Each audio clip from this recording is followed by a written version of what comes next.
In previous lecture, we complete chapter 3. Today we are going to discuss new chapter, which is chapter 4, named Sorting Materials into Group. Let us see.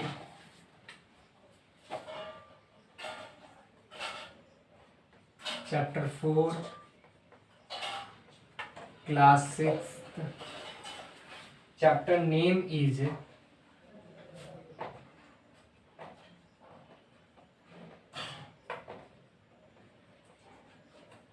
Sorting Materials into Groups.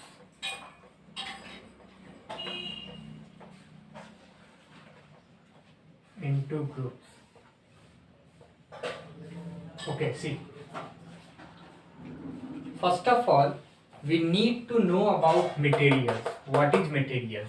Then we sort it from the group. Okay. So around us, in our surrounding, there are so many things are there, like table, chair, books, pen.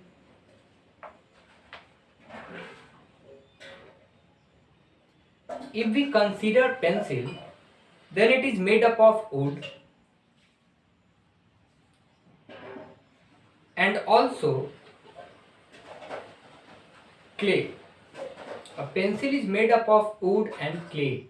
Clay is graphite. Okay. Eraser is made up of rubber. Books are made up of paper, ink. Knife is made of steel. So, wood, steel, clay, graphite, paint, rubber, paper, ink, plastics, these all are the example of material. I repeat, wood, steel, clay, graphite, paint, rubber, paper, ink, plastics, these all are the example of materials. Materials are used to make different kinds of things or object that we use in our daily life.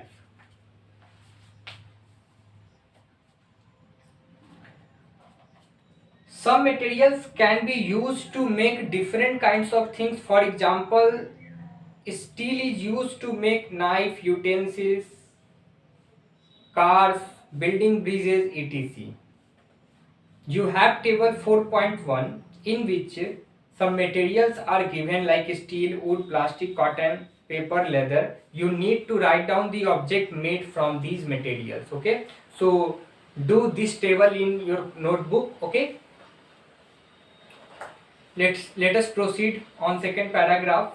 Some objects can be made from different kinds of materials. For example, tumbler can be made up of glass, plastic, thermocol, ceramic or paper. Okay, so these are the objects which are made up of so many types of materials. So you need to find out some type of objects and write down what are the materials they used to made up of. Okay, now the next thing is several objects can be made from a combination of several materials.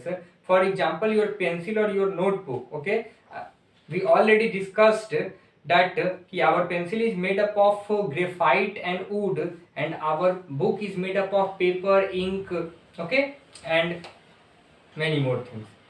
So next topic is how material are alike. We have already talked the large number of things around us, and as we know, they have properties different from each other. We know that each materials having their own property, own identification. Okay, they are different from each other in their orientation, in their color, in their property. All materials occupy a space. Notice, the amount of space something occupy is its volume. Whatever the space occupied by an object is said to be its volume. You occupy more space than this book, obviously, so you have more volume than this book. All materials have mass. The amount of matter in an object is known as its mass. It can be measured by using balance. Okay, so every material having basically two things. One thing is that it occupies space. Whenever it occupies space, how much space occupied by an object is said to be its volume. And second thing, every material having its mass. Okay, now we have a topic which is matter. Let us know what is matter.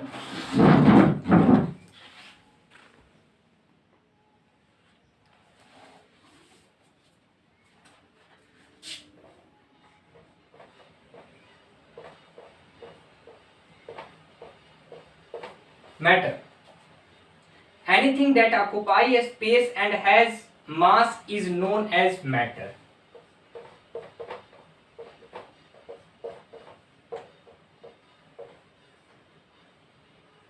Anything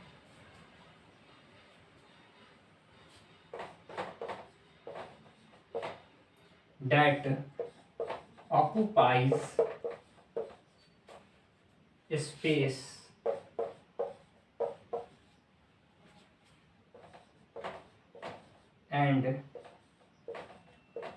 has mass is called